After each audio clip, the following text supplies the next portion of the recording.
Wag niyo po ako ituro sa pulis ah. Good day PL at followers mo. Hindi din ako mahilig magbasa ng post mo pero paminsan-minsan napapadaan sa newsfeed ko yung ibang storya mo. Tago mo na lang ako sa alias na Pogi. Di ko alam baka isa sa followers mo biktima ko. Isa kasi akong magaling na hacker ng GCash. Recently may nakasabay akong lalaki nag-cash out siya ng pera. Nakita ko maraming laman GCash niya pero kaunti lang kinash out niya. Nakuha ko din pangalan niya sa ID pati pin code ng cellphone niya na memorize ko. Sinearch ko tong lalaking to. Pinag-aralan kong maigi ang Facebook account niya para mabuksan ko. Ilang araw din bago ko na-hack yun. Ang purpose ko talaga ay ma-access ko ang GCash niya. Pero nung binuksan ko Facebook niya pumunta ako sa Messenger, basa-basa lang ako doon. Nabasa ko doon ang napakaraming message ng asawa niya sobrang nagdurusa at umiiyak. Nag-backread ako para maintindihan ko kung bakit. Yun na nga nahuli pala ni Mrs. si Mr. na may kalaguyo sa trabaho. Construction worker si Mr. Naawa ako sa babae kasi sabi niya, Kaya pala hindi ka na nagpapadala sa amin kasi ibang pamilya na pinapakain mo di. nagka-interes ako sa kwento nila. Ilang araw ang lumilipas lagi nagmamakaawa ang misis na balikan sila. At kakalimutan niya lahat ng kasalanan ni Mr. Kahit daw sobrang sakit. Para sa mga bata, nakita ko din honor students yung mga anak nila. Uminit dugo ko sa lalaki. Nawala na sa isip ko na buksan yung GCash niya. Nag-focus ako doon sa kwento kung bakit sila naghiwalay. Kung sino ang kabit ni Mr. At bakit ang misis na ang nasaktan at niloko, siya pa yung nagmamakaawa na balikan siya. Maraming mensahe si Mrs. kay Mr. Halos oras-oras. Binlock na siya ni Mr. Walang kaalam-alam si Mr. na nahack ko ang account niya. Siguro dahil busy din siya sa trabaho niya. Maging yung anak nila nagchat-chat sa papa niya. Papa, bakit mo po kami iniwan para sa GF mo? Hindi mo na po ba kami mahal? Mahal ko kayo ng sobra. Hindi ko naman kayo papabayaan kahit hiwalay na kami ng mama nyo. Bumalik ka na po. May sakit na po si mama kasi hindi siya kumakain at natutulog. Hindi mo na po ba mahal si mama? Mahal na mahal ko mama mo pero hindi na kami pwedeng magsama kasi ayaw na sakin ng mama mo. Binlock niya din anak niya. To be continued. Broken family din kami. Kasi ng babae din yung tatay ko. Iniwan kami at anak ng iba ang sinustentuhan. Ako iginapang ko pag-aaral ko. Kahit gumawa ako ng masama makapagtapos lang ako. Ilang linggo lumipas lagi lang ako nakasubaybay sa messenger ni Mr. Masaya pa siya laging binibisita at dinadalhan ng pagkain yung babae niya. Habang yung mag-ina niya nakablock sa kanya. Ang galing diba? Itong kabit ni Mr. Happy-happy lang, panay lambing kay Mr. Pinupuri at pinapakitaan ng sexing katawan. Pero hindi siya sexy, medyo mataba nga eh. Haha, baka magaling lang talaga itong mga bayo, kaya parang lutang si Mr. At iniwan pamilya niya para sa babae. Mas ginagastusan niya yung kabit niya kaysa sa mga anak niya. Tiningnan ko mga larawan ni Mrs. maganda siya pero low siyang. Halatang stress sa buhay may pamilya at maliliit na anak. Habang si kabit maganda manamit laging naka-makeup. Nakakalibog naman talaga yung pa-cleavage niya. Paminsan-minsan ina-unblock ni Mr. ang Mrs. niya at binibisita ang Facebook. Nakikibalita pero hindi siya nagre-reach out. Makalipas isang buwan, habang may kachat itong si Mr. sa messenger niya. Basa mode naman ako. Chismoso lang hahaha. Nakilala ko na yung kabit ni Mr. Nilogin ko pati TikTok ni Mr. at hanggang doon friends sila ni kabit. Doon sa mga post ni kabit halatang bawat before or after sex nila nagtitiktok si kabit. Ang ganda pa ng ngiti. Na-screenshot ko yung Facebook account ng kabit at sinend ko sa misis. Gulat na gulat itong si Mr. kasi bigla may nagsend ng pic ng kabit niya sa misis niya hahaha.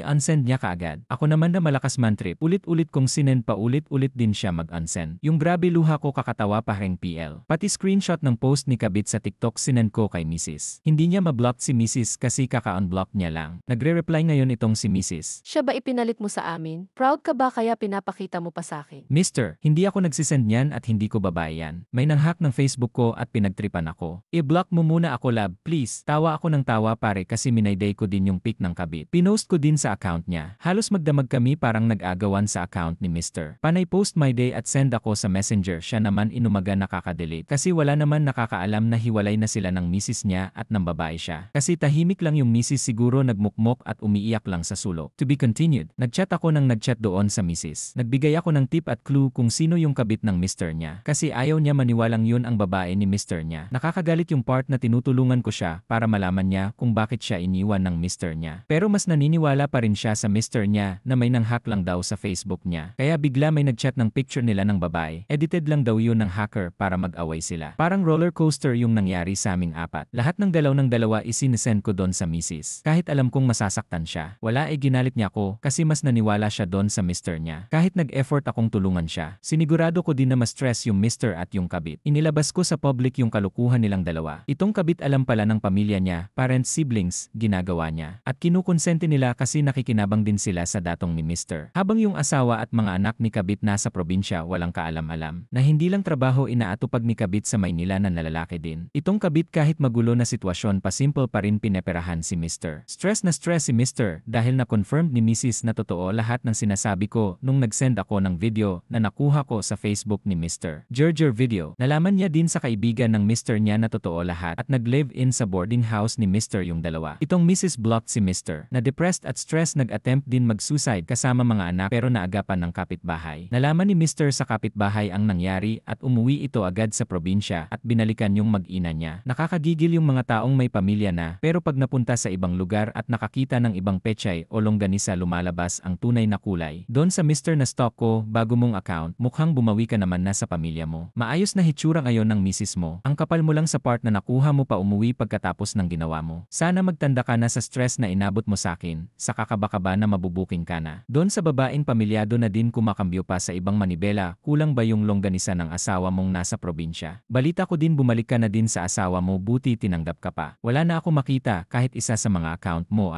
tinablan ka na yata ng hiya. Alam nyo kasi ang mga lalaki isang ligo lang malinis na yan. Pero ang babae kahit magbabad ka sa ilog hindi mo na malilinis sarili mo. Doon sa misis na hindi kayang ipaglaban ang sarili at pamilya. Huwag kang masyadong dumepende sa mister mo, dapat kaya mong wala siya. Huwag kang masanay na nandyan siya dahil luulit at liulit yan. PS, huwag mo na lang po i-post pinakita ko lang sa'yo mga picture nila. Yung nasa TikTok yung Kabit gamit niya pa vape nung lalaki. Nakilala ni misis yung vape kaya naniwala na siya sa akin. Yung red na damit ni Kabit yan din suot niya doon sa video nung magkatabi sila natutulog habang wala may padala sa pamilya niya. Yung laman ng GCash niya ibinili niya ng luho nung Kabit, binilhan pati ng cellphone at kung ano-ano pa. Nakakagigil lang talaga paring PL, sobrang kawawa yung mag-ina. Nakita ko sobrang payat nung babae na stress at depressed nag-attempt mag-suicide dahil sa mga nalaman niya. Yung Kabit naman nag-deactivate na ng social media niya at nagtatago. Pati sila Lak hindi na din active sa social media. Na trauma yata sila sa ginawa kong pinagtripan ko sila hahaha.